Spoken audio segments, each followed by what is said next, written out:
Yo, what's going on, people? Welcome back to Football Therapy with me, your host Jan. I do hope you're doing well. I really do hope that Chelsea 4, AC Milan 1. Chelsea complete their very short pre-season of 2 games with 2 emphatic performances, a couple of concerns which we will of course get into. And you know what? The reason why I'm slightly delayed in filming this match review is why I'm doubly smiling is because I watched the penalty shootout in the Community Shield. And that's right, shout out to those Eagles for ensuring those Scousers not winning a trophy here. They got the taste now, those ruddy little Eagles, didn't they? And look, guys, let me say it now. Enjoy yourself. Get out on the piss. Go out, get drunk for a few days, and don't worry about the opening game at the Bridge. You know, if you're still a bit hungover, the Community Shield's worth more than 3 points, right? So welcome back to Football Therapy with me, your host Jan. Today we're reflecting on a very, very promising performance from Chelsea's attack against a Milan team who did play the night before, but it was rotated players. And yes, they went down to 10 men, but it's still a Max Allegri Italian team set up to stink the gaff up. They've still got Mike Mignon on goal, Joao and, Ruben had a good game, Salamakers and some others. Tomori, of course, returning. To score 4 goals and to put them to the sword, especially because Modric came on. Luka Modric, new Milan player, put his foot on the ball, did make them a little bit better, but they couldn't keep us out. Headlines, we're going to look at the game and the stats in a moment. Headlines being, Joao Pedro scoring yet again. We got to talk about him. The substitute, Liam Delap, getting half an hour and responding in the right way, getting a couple of goals. One was a penalty won by superstar Joao. One was an amazing goal that he scored as well. An excellent, proper striker's low drive finish. Chef's kiss. Lovely stuff indeed, mate. And Chelsea, say it quietly, have 2 great strikers. I mean, we've got Nico, who's good as well, but let's be real, he's probably gone, isn't he? We've got 2 great strikers. Look, remember back Chelsea of old, great Chelsea. We had obviously Thibaut Courtois. Let's just talk about recent, not like the golden generation, but recent good Chelsea. Thibaut Courtois, N'Golo Kante, Hazard, Costa. Granted, we don't have the Courtois, but we've got the Caicedo, we've got the Palmer, we've got the Joao Pedro, but we've also got the Delap and the Esteva. We've got the depth. There wasn't ever a real deputy to Eden Hazard and Diego Costa. The drop-off from Pedro and Michy Batshuayi was big. But suddenly, we've built this beautiful, talented attacking squad, and you are allowed to be excited. Because I ruddy am, mate. Did I say subscribe? Welcome back. Thank you for supporting the content as always. Thank you for liking. Thank you for subscribing to this channel. I think we're on the road to 200,000 subs, so hop aboard. Choo-choo. Alright, mate. So let's have a look then, shall we? Let's use SofaScore as per the usual. 3-4-2-1 from the stinky Allegri ball. And then, of course, we saw Reece James back in just beasting the game here. As you can see, SofaScore's player of the match. Sanchez in goal. Tosin Chalobah playing on the left. Again, looking like we're trying to utilize him as the left-sided option. But he got injured. We don't know about that yet. We'll reflect on that in a moment. Cucurella coming in, of course. Caicedo, Fernandez getting his first minutes of pre-season. Palmer in behind. Joao Pedro, presumably, and rightfully our first choice striker. First start for Jamie Gittins. It was very impressive for a bunch of reasons. And some stuff to work on, of course. And then old Pedro Neto. Get all the Pedros on there. Loads of substitute appearances, as you would expect from a friendly. Not so much Milan, because they did play the game the night before. So, we played 2 nights ago. They played 1 night ago. Josh Champong, forced sub, probably a bit earlier for Trev Chalobah worrying. Santos for Fernandez. We know Maresca's plan is those 2 are similar. Liam Delap with the brace of goals. It's just nice. Malo Gusto, of course, coming in for Reece James, like for like. Estevao coming in for Cole, and it was like for like as well. He looked absolutely incredible. Speaking about like for like, Yorel Hato for Cucurella, Dario Sugo for Caicedo. Tyree George for Jamie Gittins, left winger. So these are like for likes all over the gaff. And Reggie Walsh coming in, who looked like he pushed Stev out into the right wing, and he played in the number 10, the young man. Lovely stuff indeed. And let's talk about stats, and then we'll do timeline stuff, shall we? So here we go. Here's some stats for you. Only 53% possession. To be honest, what? 4 big chances apiece. I mean, look, the defence wasn't great from Chelsea before and after Chalobah. The back post defence on set pieces, just crossing actions, we just left it free as a bird, like worryingly so. Like, it was just like anyone could just sort of moonwalk in there and do what they want, which was Maresca will not like that at all. I mean, I don't like that at all. You don't like that? Maresca won't like that. I'm surprised they got... It felt really dominant. Certainly the scoreline did, but 4 big chances apiece. We scored them all. 19 shots to the 11. Magnon having a pretty good game, making 5 saves. Cole Palmer did hit the woodwork in this game, like with a great free kick, just like he did in the game against Leverkusen. He also tried another free kick, and he went for the other post, and it was just wide. So he'll be very frustrated that he hit 2 excellent free kicks, but not quite good enough. So what happened? Let's take you through it, friends, shall we? So yes, Reece James free kick in the 5th minute, and Kubis puts it into the back of his own net. It was placed right in the sort of centre of the 6-yard box by Reece. A little bit of a scramble, kind of unfortunate. It was a bit unfortunate for the young man. I did have a bit of sympathy, but Reece put it in the danger area. And then Pedro Neto to Joao. Pedro again. What can we say about this boy? 5 goals in 5 games for Chelsea. No penalties. Like, he scored a lot of penalties for Brighton, and a big criticism about him was he doesn't score non-penalty goals. Well, I think he did maybe score 5 last season. He scored 5 already for Chelsea. It's pre-season, but it's 5 non-penalty goals. He looks incredible. I thought he was going to be this small, diminutive link-up player, play between the lines, positionally versatile, a little bit of a utility man. I know that's a bit of a derogatory phrase. And he is doing all of that, but also he's seemingly being an elite centre-forward that's running the channels, actually holding up the ball well, and scoring great goals, scoring like headers, like proper big striker headers that you just expect. Like, he's doing it all, mate. Yeah. And then, of course, there's the red card in the 18th minute. What is that lad doing, Kubis? He just pulls down the aforementioned Joao Pedro. He literally, last man, just pulls him to the ground. And you think, have you played football before? And I was thinking, that's the most obvious. I was so torn, right? Because all my instincts of watching my football club Chelsea play and watching the most... stone wall red card you will ever see on him. I was like, how you dare? You better not give him a red. You better not give him a red card. But then part of me was like, don't give him a red card. Like my instinctive Chelsea fan was like, you better give him a red card. The refs are against us. That's the most clearest red card. And then thinking, actually, we could really do with this not being a red card. It's our last preseason game. Milan are a good side. I think they've had quite a good preseason. Correct me if I'm wrong, but I think they've done all right. And it was a good, important test. But 18 minutes down, 2-0 down and down to 10 men, you're like, we ended up scoring 4. I was thinking this could be 6 or 7 after that. So it became a little bit of a harder game at time when Modric came on. I was just thinking, just let him off. I think the ref, for his own professional integrity, is like, well, if I'm doing my job here and blowing the whistle when you score a goal for another kickoff, then I just have to give that as a red card. Do you know what I mean? If we are trying to play by the rules, and I suppose there's some value learning how to play against 10 men, the dynamic changes, but it was a real weird situation for me. But I survived.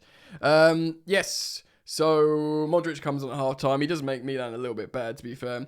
Chalobah gets injured. Should we talk about that? It looks really worrying. He walked off around the pitch, which is huge, which is great. But he injured himself by fouling the opposition player. He was up behind him and he committed a foul and did something to his ankle. I know they were holding his knee when he was down, but it looked like his ankle. The fact that he got up and walked around with no aid, but the big discussion has been, Vega, could he come back and be the centre-back? Achampong, amazing and trusted by Maresca, and that's all true. Well, Vega is gone. Vega's gone. That's what the reports and the briefings are suggesting. He's going to go elsewhere. Chelsea are going to make a profit on him. Achampong isn't going anywhere. Chelsea trust him, but it's not enough. It's not enough. Chelsea, and I'll tell you why. Listen, we look really effing good. Like, why limit what we can do this season in any competition? I ain't saying we're going to win the treble, yeah, but why not try and win the Champions League? We just won 2 cup competitions. We've proven we can beat the likes of PSG. I think we're a really good cup team. I'm not saying we've got the consistency to win the Premier League. Who knows? Who knows? But why not go for everything when you look this good? When you're feeling good, the mood's high, ride the crest of the wave. Don't wait for another psychological dip with young players. Oh, we're conceding goals. Oh, maybe we're not that good. Oh, maybe we need to... Oh, the fans are us. Don't let it get to that. For as long as possible, at least, make sure you've got the defence. I would say just get a defender. I know Mark Gahey got injured in the Community Shield, but maybe it was Cramp. I don't know. Maybe not Gahey, just someone. I'd genuinely be like, we just don't have the cover. You know, Badia Shield's not going to be ready for a month anyway. We clearly, Uriel Hato is being tried. I said, look, we're training him in that sort of very sophisticated left back role where you got to do loads of different things. Don't try and train him as a left centre back as well. You know, let's make specialist players for specialist roles here. I think just go get someone, man, big time. So yeah, let me know your thoughts on that. We see a bunch of changes. Of course, Joao Pedro comes off. Liam Delap at this point is worried. Okay, Joao Pedro scored 5 goals in 5 games for Chelsea, including against PSG in the final. Delap knows Chelsea like him. He knows Maresca likes him. He's played under Maresca. He backs himself. But at this point, it's like, oh God, I've got to do something now. He'll be thinking that. It's his first game at Stamford Bridge. Oh, well, no, it's not his first. He did play 60 minutes a couple of days ago, but it would have been his first goal should he have scored. That's what we'll be thinking. Santos Fernandez comes on for Fernandez. Gusto for James, and of course, Estevao for Palmer. All like for likes. Estevao looks absolutely electric. He wins a penalty. And I think, is he going to take it? But understandably, he's already scored at Stamford Bridge, Estevao. But Delap pulls rank. And, he's older than him. He's a striker who's been taking penalties in the Premier League against Premier League teams and, all this kind of stuff. So he pulls rank. He takes an excellent penalty. Really, really driven hard. And... yes, he celebrates like a madman. He hugs Estevao, gives him a kiss. So it looks like he's just like... So he's like, yes, done. Off monkey of the back straight away before you even got into the season. I've scored at Stamford Bridge. Done like dinner, mate. Let's ruddy go. And then, Salamakers, who, by the way, was having all kinds of an emotional roller coaster of an experience with Reece James. They were fighting, they were arguing, they were kissing and making up. He played pretty good, actually, Salamakers. He assists Yusuf Fofana for what I would describe as an excellent goal by Milan, just demonstrating their ability. It's a little disguised through ball from Salamakers, an excellent one at that. Yusuf Fofana picks it up and does a wicked little near post finish with a bit of whip on it. But because of the disguised pass initially, Sanchez isn't in the best footing and position because it's an excellent assist and it's a great little finish. And to be fair, it's a great Milan goal, demonstrating they do have quality, still. And then, of course, we see a bunch more changes. The aforementioned Walsh, George, Hato, and Asugo comes on.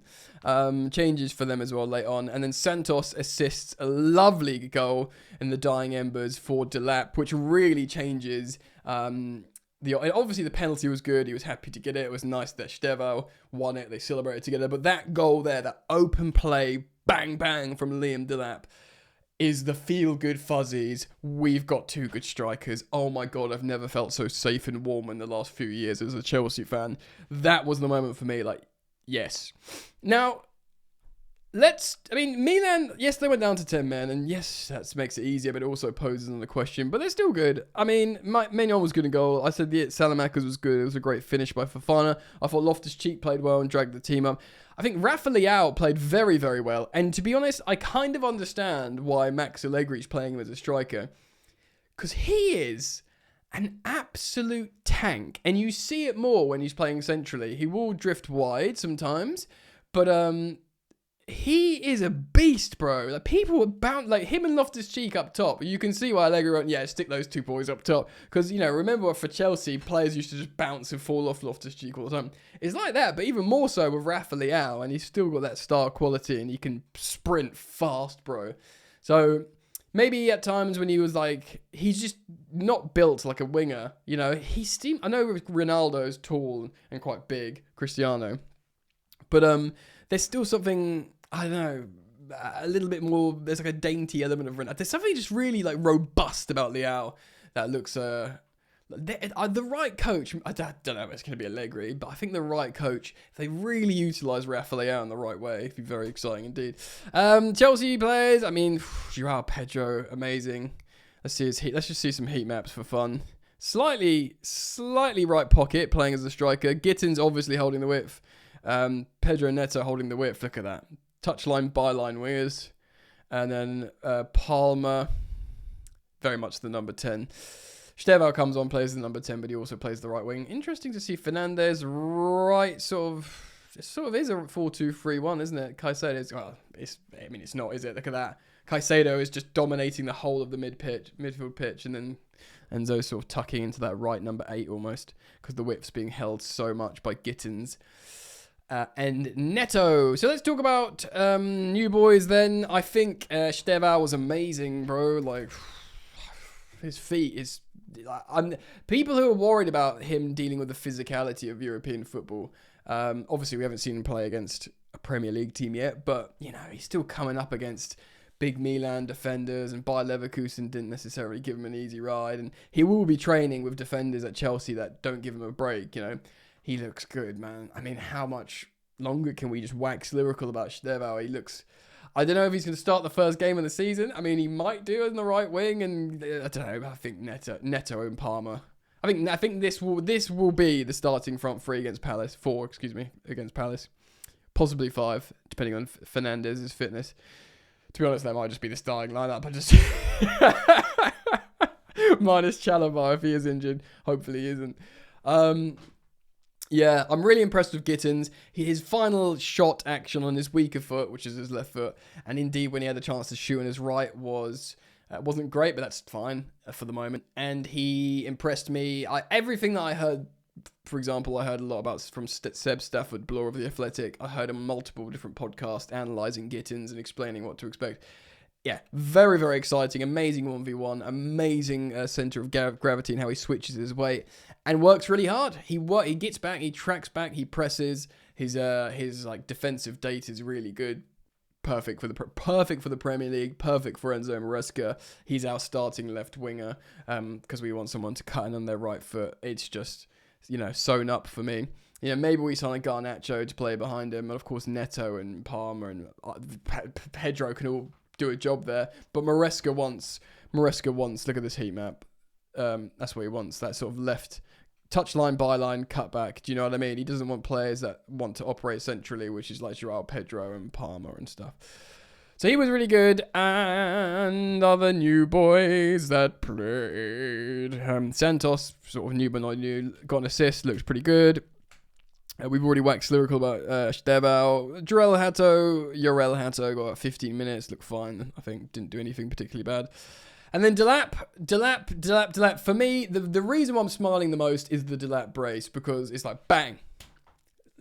Both of you, man, we're safe. If one of you has, muscle fatigue, general fatigue, if one of you just has a day off, the other one's on the bench and they can do it. They can freaking do it, and that is rare. Chelsea of old used to have multiple strikers, Drogba, Torres, or Anelka. We'd loads of good high level options. Feels like these two, I know they're young and they're like growing into who they're going to become, but I think it's excellent. Let me know what you think, guys. Please do leave your comments down below. I will be very pleased to have them. Thank you for the support, for liking and subscribing. And if you've got to the end of the video, you like the content, so please do go support the second channel, Football Yannick, where there is also daily content too. All right, mate. Hope to see you back here soon. Peace.